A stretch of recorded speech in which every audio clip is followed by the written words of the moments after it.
Now, I want to give you a chance to do a little critical thinking. And I know you're like, no. Yes, two controversial statements. Disagreement is okay. What? Yeah, you can have disagreement. That's why we have the rules, Robert's rules, so we can sort out disagreements and debate. And critical thinking is allowed and encouraged. You got to engage in civil discourse. You got to be able to discuss things in a way where you can get in a heated argument, but when you leave the room, you're still friends. So here's five things that I'm going to share about civil discourse for you. It requires respect of the other participants in the discussion. You have to give respect because if you don't, how can you expect to get respect? So think about that. Now, that doesn't mean you agree with people, but you don't go resort to name calling or ad hominem attacks. Stay focused, stay on the issue, and also don't burn bridges because you may disagree on this thing today. You might find out later on you agree on 9 other things that are important to you too. Don't diminish someone's moral worth or judgment because of their opinion on something. You don't know, like we just, Joni and I just had a slight disagreement over the civil rights movement, for example. And so she might, so she suddenly goes, well, you just hate the civil rights movement. No, no, I just had a difference of opinion. So again, don't get into that type of thing. And realize that we don't know about people's lived in experiences. So sometimes those will come into play. Here is controversial statement number 3 that I'm going to make in this program. Disagreement does not equal hate. We need to get people to understand that. And there's a lot of times where because someone disagrees on one point on an issue, that suddenly now you hate people or you're transphobic or homophobic or any of the other phobics.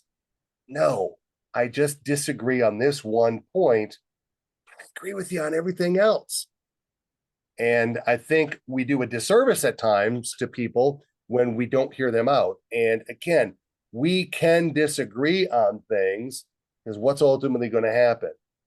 Most things, if it's something like some of these issues, a vote's going to get taken at some point.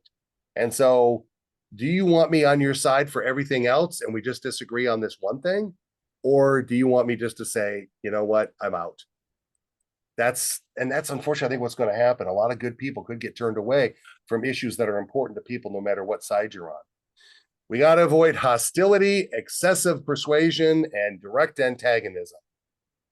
I call this a sports bar argument because there's only 2 emotions in a sports bar: love and fighting. The Green Bay Packers are the best team ever. You have to agree with me. The Patriots suck. I don't care how many Super Bowls they've won. They're the worst ever. Belichick is the evil force. He is Darth Vader. Now, all of those things are true, but in my world, but in yours, you're not going to agree with me. So think about applying that to any other discussion. If you're excessively trying to persuade somebody, they might say, okay, fine. I agree with you. They suck. But if they walk out of the room and they go, the guy's an idiot. You're not going to be viewed very well in that person's eyes.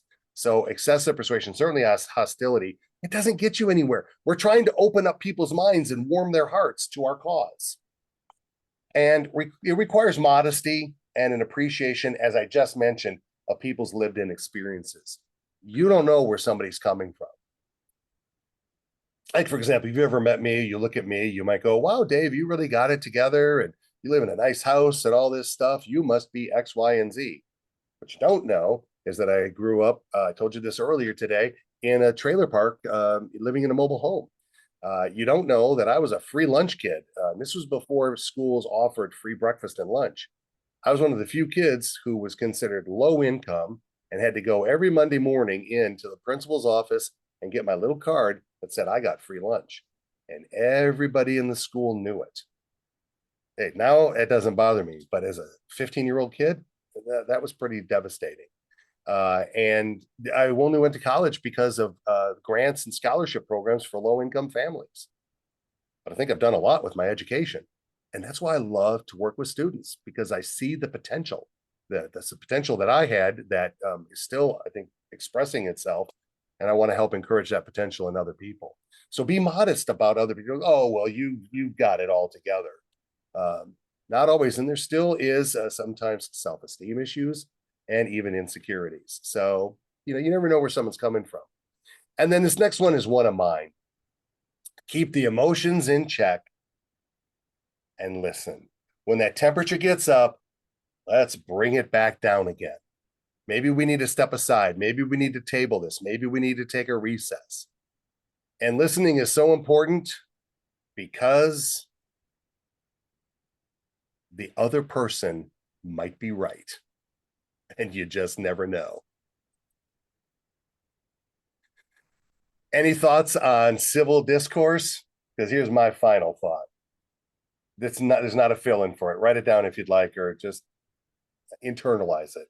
I believe that if you think someone is not entitled to their opinion, you're not entitled to yours. We have to recognize, at least in this country, people have a right to be an idiot. So if we think, and sometimes people think I'm an idiot, sometimes I think they're idiots. Although I'm much more gracious than that now as I get older.